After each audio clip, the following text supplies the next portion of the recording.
de grandes volumes de investimentos estrangeiros diretos. No ano de 2010, 48 bi, mais de 3 vezes o que nós tínhamos uma década atrás. Então, essa foi a situação do governo do presidente Lula. Eu vejo muita crítica aqui nesse plenário, até ainda agora falou a senadora Marisa Serrano, falando de uma suposta farra fiscal do nosso presidente Lula em 2009, 2008, 2009, 2010. Eu quero trazer aqui números.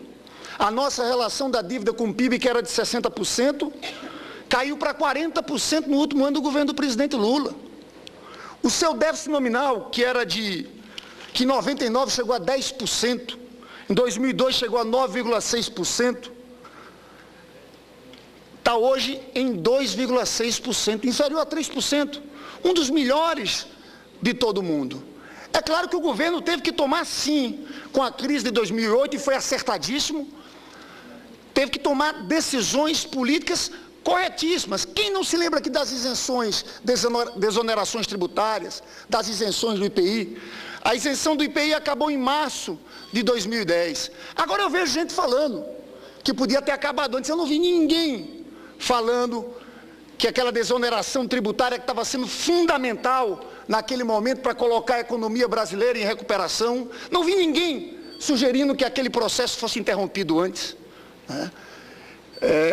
A atuação dos bancos públicos, foram os bancos públicos que garantiram créditos no momento que houve retração dos bancos privados. Então, aquela política 2008, 2009, 2010 foi fundamental. Nós saímos de 0,6% de crescimento negativo em 2009 para um crescimento de 10%.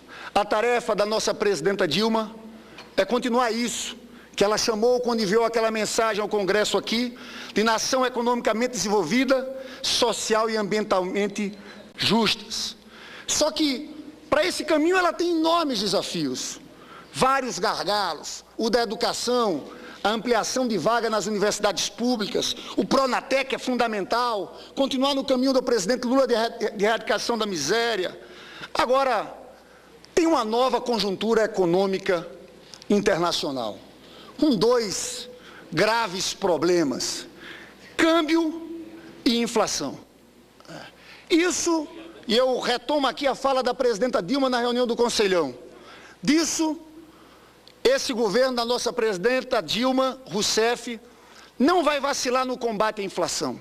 Eu trago aqui números e todos sabem dos números, mas eu queria me debruçar sobre isso aqui, trazendo mudanças, observando mudanças que acontecem na inflação. Aqui estou trazendo os números do IPCA, acumuladas até dezembro de 2010 e março de 2011. E assim questões aqui a nos preocupar. Nós sabemos todos que a pressão pela elevação internacional dos preços das commodities foi um fator importante no crescimento dessa inflação. Só que de dezembro a março há uma mudança. Cai o peso de alimentos e bebidas, aumenta o peso dos serviços. Os serviços que, para dezembro de 2010, tinham contribuído com 7,61%, agora aumentaram para 8,53%.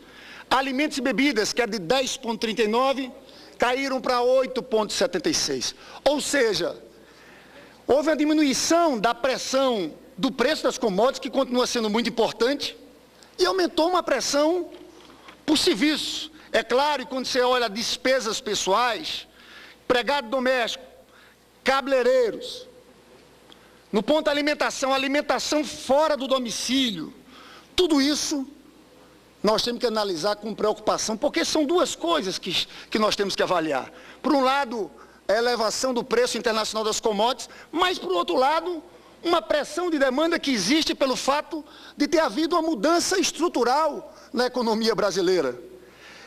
E eu trago aqui dados destrinchados. Por exemplo, da inflação de dezembro de 2010, o IPCA ficou em 5,9%. Desse 5,9%, alimentos e bebidas contribuiu com 2,3%, serviços com 1,8%, preços monitorados com 1%. Agora, no primeiro trimestre de 2011, o IPCA sobe de 5,9 para 6,3, alimentos e bebidas cai para 1,9 e serviços aumentam, no caso de 1,8 para 2% e preços monitorados também para 1,4%. O que é que eu quero falar aqui? O que é que eu quero dizer com isso? É simplismo dizer que o problema da inflação é só o preço das commodities. Tem uma pressão sim, o governo sabe disso, vai usar todas as posições, todas as medidas que forem necessárias e nós temos que estar atentos, porque nós sabemos o que significa o processo inflacionário no salário do povo e do trabalhador brasileiro. Agora, a discussão, e eu vi vários senadores assumindo aqui, falando da inflação, eu queria ceder a palavra, pela parte, ao nobre senador Wilson Santiago.